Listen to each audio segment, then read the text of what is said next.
King Khan Shahrukh Khan ಅಭಿನಯದ ಬಹು ನಿರೀಕ್ಷಿತ ಸಿನಿಮಾ ಡಂಕಿ ಡುಮ್ಕಿ ಹೊಡೆಯಿತು ಎಂಬ ಅಭಿಪ್ರಾಯ ಅಲ್ಲಲ್ಲಿ ಕೇಳಿ ಬರ್ತಾ ಇದೆ.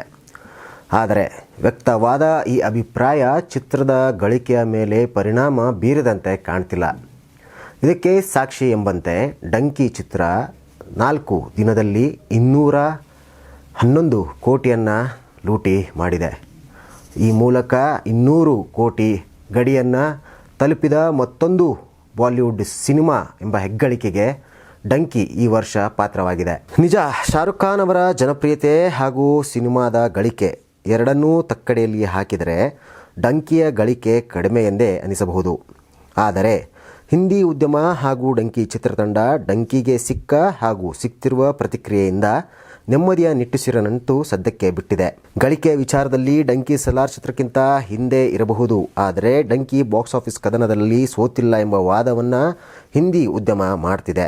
ಅಂದಹಾಗೆ ಡಂಕಿ ನಿರ್ಮಾಣವಾಗಿದ್ದು ಕೇವಲ 120 ಕೋಟಿಯಲ್ಲಿ ಎಂಬ ಮಾತು ಕೇಳಿ ಬರ್ತಾ ಇದೆ. ಇನ್ನು ಇಲ್ಲಿಯವರೆಗೆ ಚಿತ್ರ ಗಳಿಸಿದ್ದು 211 ಕೋಟಿ. ಚಿತ್ರ ಇನ್ನೂ ಚಿತ್ರಮಂದಿರದಲ್ಲಿ ಇದೆ. ಯಾರಿಗೆ ಗೊತ್ತು, ಚಿತ್ರಮಂದಿರದಿಂದ ಎತ್ತಂಗಡಿ ಆಗುವವರೆಗೆ ಡಂಕಿ 300 ಕೋಟಿಯನ್ನು ಗಳಿಸಿದರೂ ಗಳಿಸಬಹುದು. ಈ ಅರ್ಥದಲ್ಲಿ ಬಾಲಿವುಡ್ನವರು ಮಾಡ್ತಿರುವ ಈ ವಾದವನ್ನು ತಳ್ಳಿಹಾಕುವಂತೆ ಇಲ್ಲ. ಒಟ್ಟಲ್ಲಿ ಸದ್ಯಕ್ಕೆ ಸಲಾರ್ ಎಂಬ ಸುನಾಮಿಯ ಎದುರು ಡಂಕಿ ಚಿತ್ರ ಹಾಗೂ ಹೀಗೂ 200 ಕೋಟಿಯನ್ನು ಲೂಟಿ ಮಾಡಿದೆ. ಡಂಕಿ 300 ಕೋಟಿಯ ಗಡಿಯನ್ನು ತಲುಪುತ್ತಾ ಅನ್ನುವುದನ್ನು ಈಗ ಕಾದು ನೋಡಬೇಕಿದೆ. ಇದಾಗಿತ್ತು ಈ ಕ್ಷಣದ ಸುದ್ದಿ. ಮತ್ತೊಂದು ಸುದ್ದಿಯ ಜೊತೆಗೆ ಮತ್ತೆ ನಿಮ್ಮ ಮುಂದೆ ಬರ್ತೀನಿ. ಅಲ್ಲಿವರೆಗೆ ನಮಸ್ಕಾರ. ಈ ಭೂಮಿ ಮೇಲೆ ತಾನಷ್ಟೇ ಉದ್ಧಾರ ಆದ್ರೆ ಸಾಕು, ಬೇರೆಯವ್ರನ್ನ ಬೆಳೆಸೋ ಉಸಾಬರಿ ನಮ್ಗ್ಯಾಕೆ ಅನ್ನೋರ್ ಸಂಖ್ಯೆನೇ ಜಾಸ್ತಿ.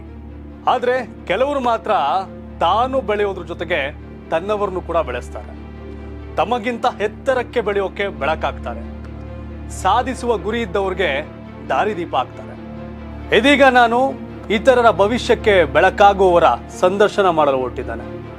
ಮಿಸ್ ಮಾಡದೆ ನೋಡಿ ಕರ್ನಾಟಕ ಟಿವಿ ದಾರಿದೀಪ.